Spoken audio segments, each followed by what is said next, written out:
Welcome to Emotion Well, EFR's podcast about all things related to emotional wellness. I'm Johanna Dunlevy, the Wellness Manager for Employee and Family Resources, also known as EFR, and I'm the host of our podcast. As an FYI, EFR is located in Des Moines, Iowa, and we are Iowa's first employee assistance program and provide a variety of services you can learn more about at www.efr.org. I'm excited to have with me today Meredith Gallivan. Meredith is someone I met a few months ago at a networking event in the Metro. She is the employee experience consultant with Ethos. And Meredith, I'm so excited to have you on the podcast. Thanks, Joanna. I'm excited to be here. Yeah. So at the networking event, I recall at the end you stood up and you shared a little bit about yourself and you revealed that you have premenstrual dysphoric disorder. And I had never heard of it. And then kind of given what you shared in that moment, I thought this would be a really interesting conversation. And I think a lot of people, are probably underinformed or uninformed about this. And we probably all are affected by it in some way. You know, maybe women listening have it and they've just never been diagnosed, or someone listening has a friend, a partner, a loved one that could be potentially in the same situation you were. So I'm really excited to have you on the podcast and give you an opportunity to have a platform to speak about this. Yeah, thank you. It's not something that's talked about a whole lot, so I'm excited to, or hopeful, I should say, to have an audience that may be able to hear something they haven't heard about before. Yeah, absolutely. And I think with this topic in particular, you know, it's menstruation, which a lot of people are uncomfortable talking about or learning about menstruation, and it also affects your mental health. And that's something that people also can be uncomfortable, you know, revealing and discussing. So I thank you for your vulnerability and, you know, putting your story out there. So give us a little bit of info. Tell us about yourself at your comfort level before we get into the topic. Yeah, so I'm Meredith Gallivan. I live in Des Moines, Iowa, with my partner and our two kids. Our daughter is about to turn 4, and then our Fun. son is about 8 months old. We have lived in the Drake neighborhood for a number of years and absolutely just love it. The Des Moines community is the best community we could have picked. And I don't know, outside of work, if I'm not chasing one of my kids, I am listening to an audiobook or gardening or fixing up my house, trying to stay busy and stay active. All right. I also love the Drake neighborhood. I don't live too far from there, so maybe I'll run into you sometime at a local park. Okay, so we're talking about premenstrual dysphoric disorder, or PMDD. And so I'd love for you to just educate our listeners. What is that, and how does it differ from what a lot of people are familiar with, PMS, premenstrual Yep. syndrome? Yep. So a lot of people are familiar with PMS. PMS is, I think the movies do a good job stereotyping it, TV shows where it's women who experience physical and emotional symptoms. The range of what those are is very wide. A lot of people associate it with cravings, some irritability, but most people know about PMS. PMDD, or premenstrual dysphoric disorder, is so I would say like PMS on steroids. To give you the actual definition, though, PMDD is a cyclical hormone-based mood disorder. This is where symptoms arise during the luteal phase or the premenstrual phase of your menstrual cycle, and the symptoms subside within a few hours to a few days of when you get your period. It is not a hormone imbalance, but it is a severe reaction, a negative reaction in the brain to the rise and fall of estrogen and progesterone. All right.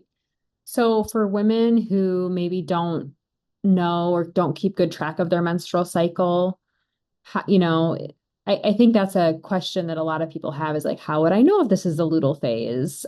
Is this a question that you had at some point in your journey through getting diagnosed? I was probably one of those people who was like, I didn't even know there were phases of your period. Yeah. So so I've had to learn. So the luteal phase, which is pre-menstruation, that is when that timing is usually 1 to 2 weeks before you get your period.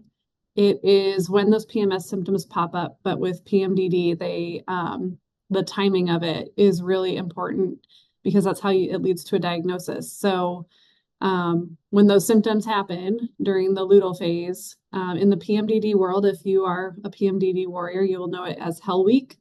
That 1 to 2 week window is absolutely horrible, And to can not you put it lightly. describe kind of what, so maybe even before you get into Hell Week, maybe talk to our listeners a little bit about, did you notice just general PMS signs and symptoms at some point, after you started menstruating? And then at what point did it kind of turn a corner and become PMS, on steroids?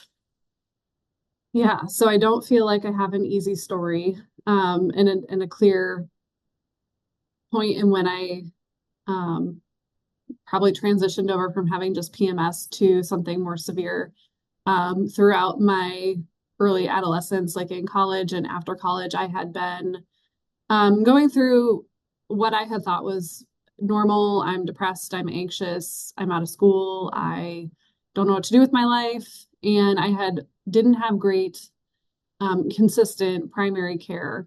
So I had seen doctors on and off for a couple of years. No one really holds you accountable at that age to go to the doctor. That's like your first Right. time not being told by a parent to, go for your annual exam. I was in a state that I had never lived in before, and so finding a provider wasn't really top of mind.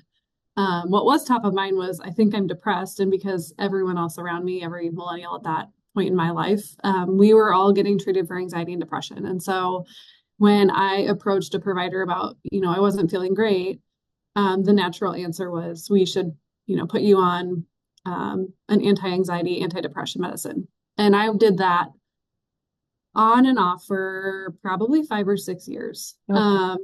The provider had once described to me that sometimes your brain just needs to be rewired and you need to be on one of these medicines for maybe 6 months to a year, and then you can wean yourself off and you're usually good. So I did that, and then I did it 2 or 3 more times. Um, and it seemed to fix whatever was going on. So I didn't really question it. It wasn't until I had probably done it, that cycle of on and off those medicines for, I think I had done it 3 times.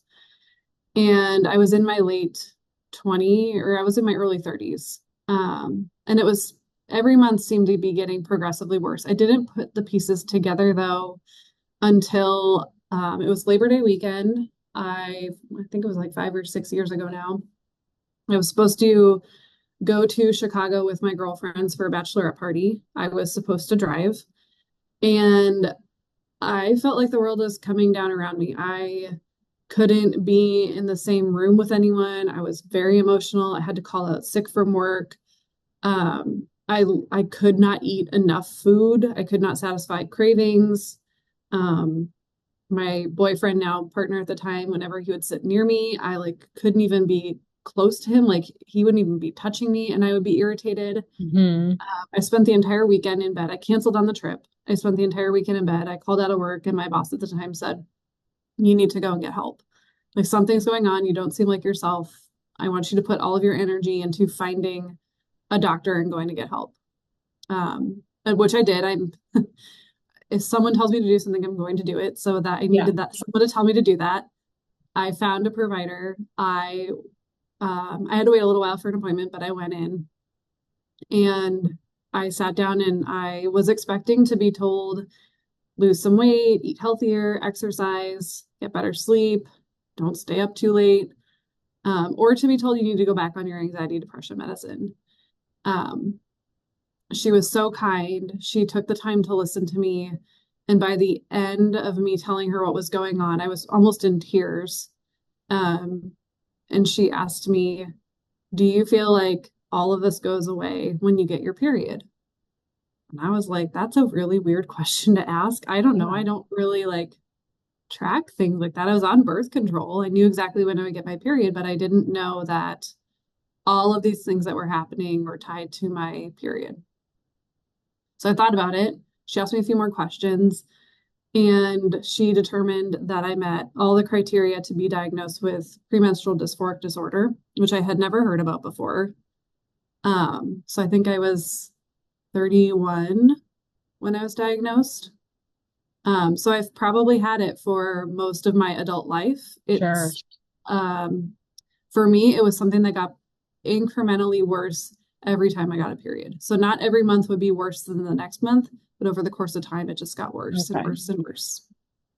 And were there certain, like, would you wake up and you'd be like, oh, it's happening, it's hell week? Or would it just be like your day would start okay and then there would just be something and you'd know it's hell week? Or because you're on birth control, were you able to kind of predict when hell week would happen? Yeah, so being on birth control, I knew exactly when I was going to get my period. My symptoms were almost always exactly 1 week long, sometimes a little shorter. I would generally know, like, okay, it's going to be bad.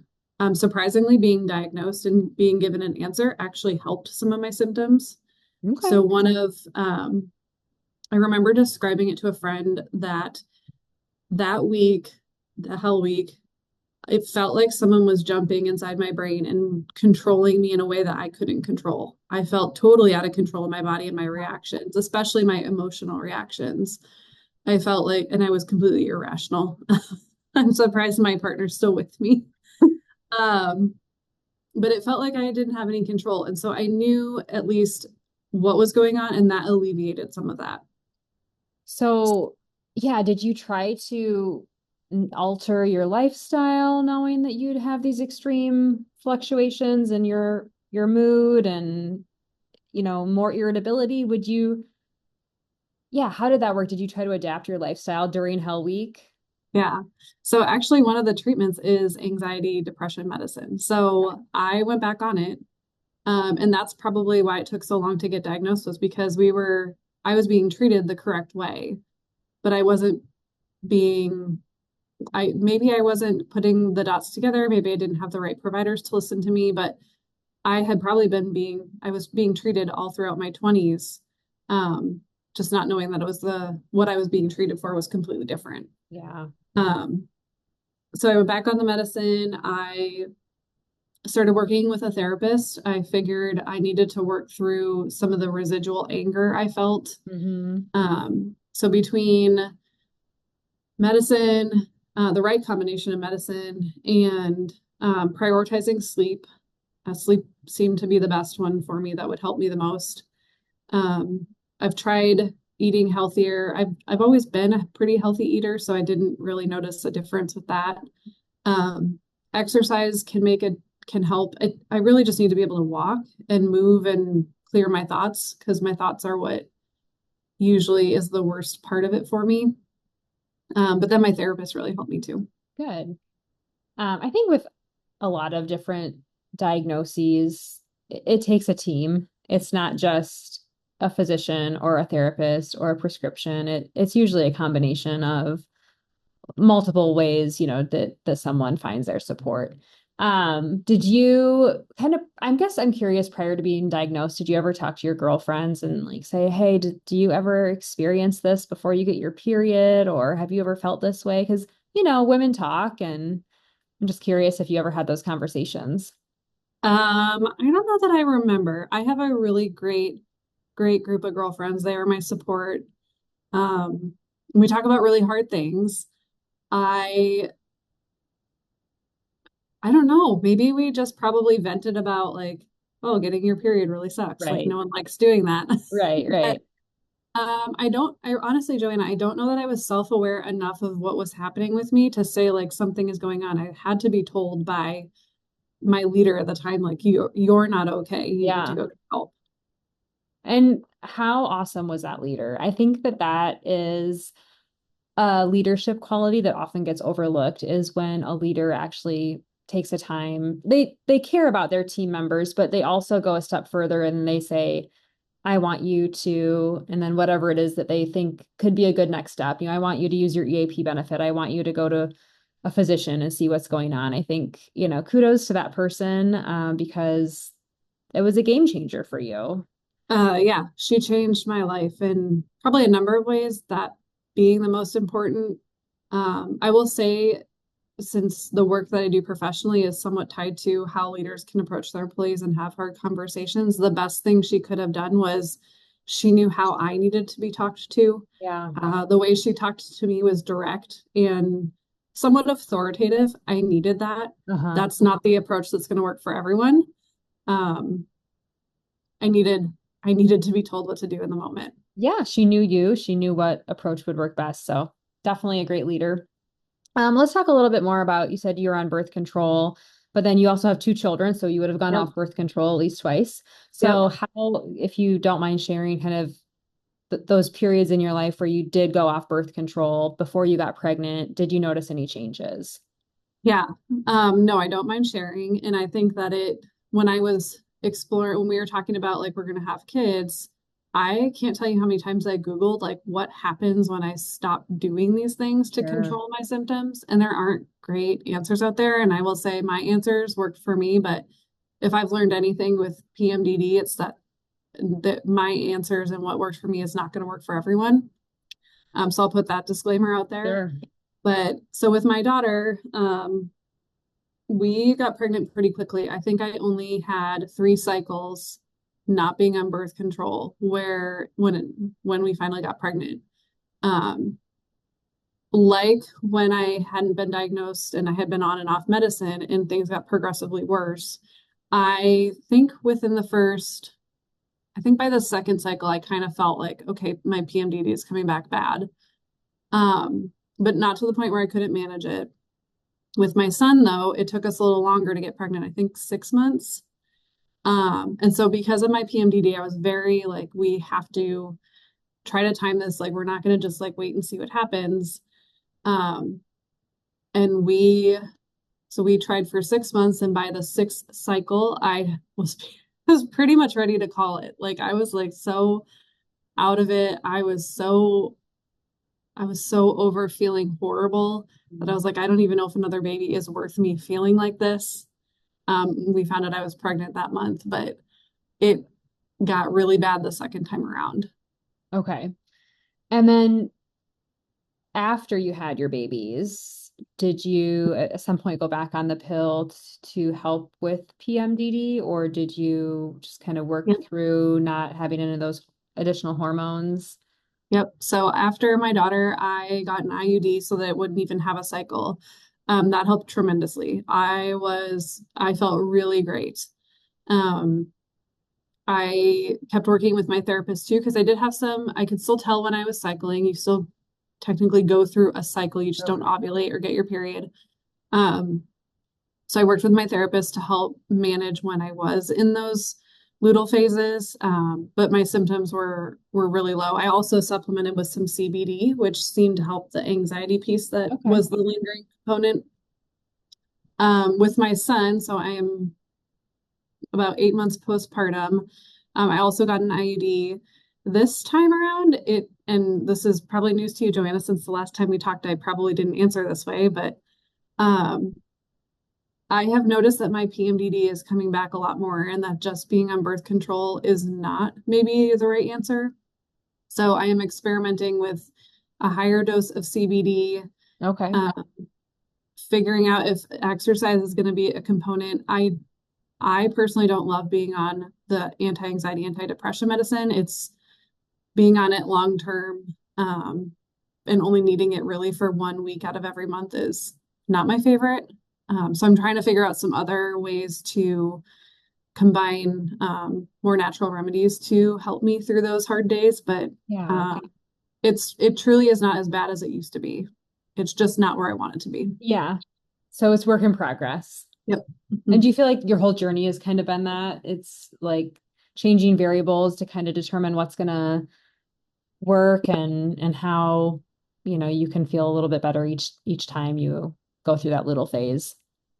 Yeah, I mean, it all depends too on what's going on in my life. I mean, after I had my daughter, I was at a different employer and things were great. After I had my son, I had already switched jobs, and this job is a little bit different. I also love it and things are great, but it requires a different ask out of me. Mm. And I don't know that it's more high stress. Maybe also I had a daughter first and I had a son second. So maybe the my hormones are balanced a little different, Yeah. and my body could be just reacting in a different way than it had before. Yeah.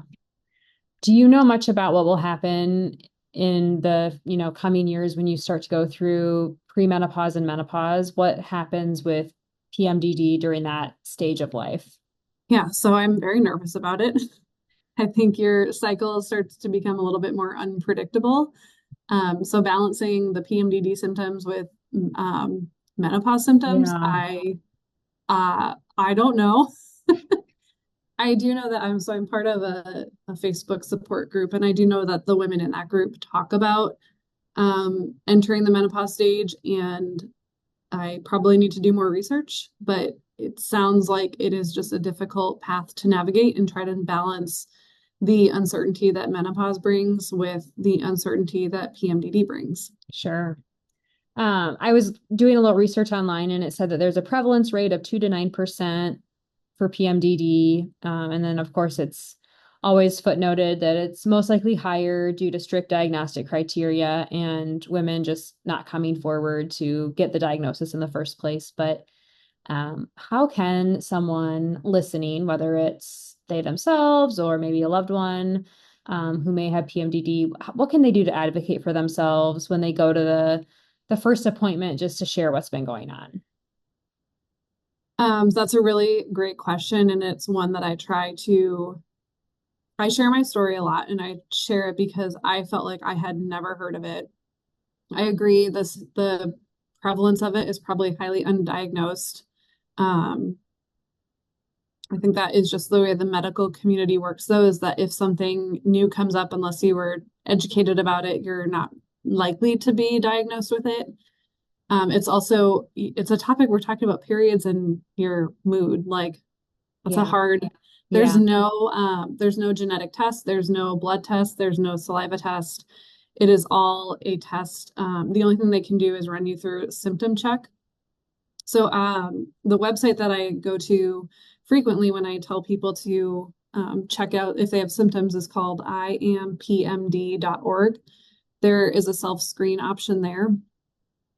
To go to your provider, though, I would say you need to be tracking your cycle and you need to be tracking your symptoms. There are good trackers out there on that website that can help you.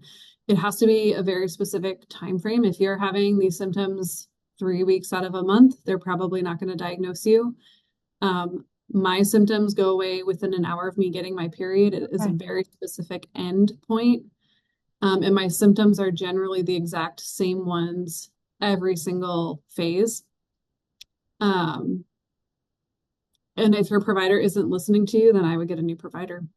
Yeah, absolutely. I mean, I think it's always good to get a second opinion, even if your first provider listens to you and you're maybe not in agreement with what they are, suggesting is going on. I think second opinions are important. And I don't know, my observation over the years, like with different family members and myself, is that sometimes people don't want to go against, an expert's opinion. Like, I don't want to tell this physician or this counselor that that's actually not what's going on, but maybe your gut intuition says that that is what's going on. I had this happen with appendicitis. I went to urgent care and they tried to convince me I had menstrual cramps. And I said, Oh, that just doesn't line up with my menstrual cycle. And I've just never had menstrual cramps to the point where I need to go to urgent care because I think something's wrong with me. I said, I think I have appendicitis. And, they didn't have the resources at that clinic to actually, determine if I had inflammation of my appendix. And so I ended up having to go to the emergency room because it was a weekend. And anyway, my point is that had I just listened to them and been like, okay, it must be menstrual cramps, I could have been in a really serious situation within, a day or so. But instead, I had my appendix removed. And it was like, I did know something was off. And I think it's important for people listening if you feel something is off in your body or if it's something related to your mood and your mind, you have to advocate for yourself, right? absolutely. And you can't be afraid to hurt someone's feelings and say, I disagree with you. You can disagree with an expert and find a different opinion. And maybe the opinion of both will be the same, but at least you've done your legwork. So I think self-advocacy is so important with healthcare and mental health care, especially. So Yeah, absolutely. I will say that I have never been at that point, but there are women who struggle with PMDD and getting the right treatment. And their hell weeks get so bad that they consider suicide as an option. wow. Uh, so I think that I am one of the lucky few who have probably less severe in the range of symptoms, but Sure. it can be as severe as considering suicide. Wow. Yeah. Definitely something that, you need multiple resources and support to help address. So, what are those supports and resources other than you mentioned a counselor and obviously you have a physician who helps you with your managing your prescriptions, but what else, where else do you find support for this? Well, my number one support is my partner. He might know that I'm in a cycle before I do. He Okay. has over the years picked up what are my signs and symptoms. And he'll frequently, as gently as he can, say to me, "Do you think you might have PMDD this week?" I think he takes it as his cue too. He approaches me a little different and he knows me pretty well. Um, my girlfriends too, I mentioned them before, but they are the best. When I'm having a really hard day, they show up for me when I need them. Um, and then just a few resources I use. I mentioned I'm part of a Facebook group. There is a Facebook group for women with PMDD that has been a huge help. It's a great community to ask questions, or if I've been able to provide some answers to people with questions, so that has been nice. And then I also use an app. It's called Me v PMDD, and that's really just to track my symptoms so that I'm at least able to, I don't, since I don't actually get a period right now because I have an IUD, I can track when I'm cycling. So Okay. it's been helpful to at least let me know when I'm getting to that pill week. Yeah, absolutely. It sounds like you have a great partner who's very understanding and supportive. And I will link in the show notes the app you recommend in the Facebook group. So if anyone listening wants to check those out, you can do that. As the mother of a daughter who's young, but eventually will go through and menstruate at some point in her life, are you prepared? Like, could this potentially be something that she experiences? Do they know? Is it genetic? Is there family history? Yeah, I don't think that it's been proven that it is genetic, but I do believe they've done studies and that it's more prevalent in families. So I am probably preparing that she will end up having it. But my hope is that if we know what to look for, since now I know what to look for, that Sure. we catch it early and maybe it doesn't get as bad as others. But then also my son, he'll at least be able to be a supportive partner if he has a girlfriend or wife Yeah, someday, absolutely. or at least be able to be supportive of his mom and maybe his sister too. Absolutely. I love that. I love that. Well, this was a great conversation. I really appreciate your time and all this information I think is going to be super helpful for our listeners. So I'll link um, a blog article that you wrote in the show notes, and that's unrelated to PMDD, but it was just about kind of returning to work as a new mom and how you had two different experiences. And then I'll also link those support groups and the app recommendation, and then the website that you said that people can go to and take that short quiz to just kind of see where they are in Yeah, terms of possibly having it or not. So this was yeah. great. Thanks. Well, and Joanna, if any of your listeners feel like they may be affected and want to talk or have questions, you can link to my LinkedIn and I'm happy to talk to anyone. Absolutely. I will do that. Thank you so much, Meredith. Thank you. Emotion Well is hosted by Johanna Dunleavy and produced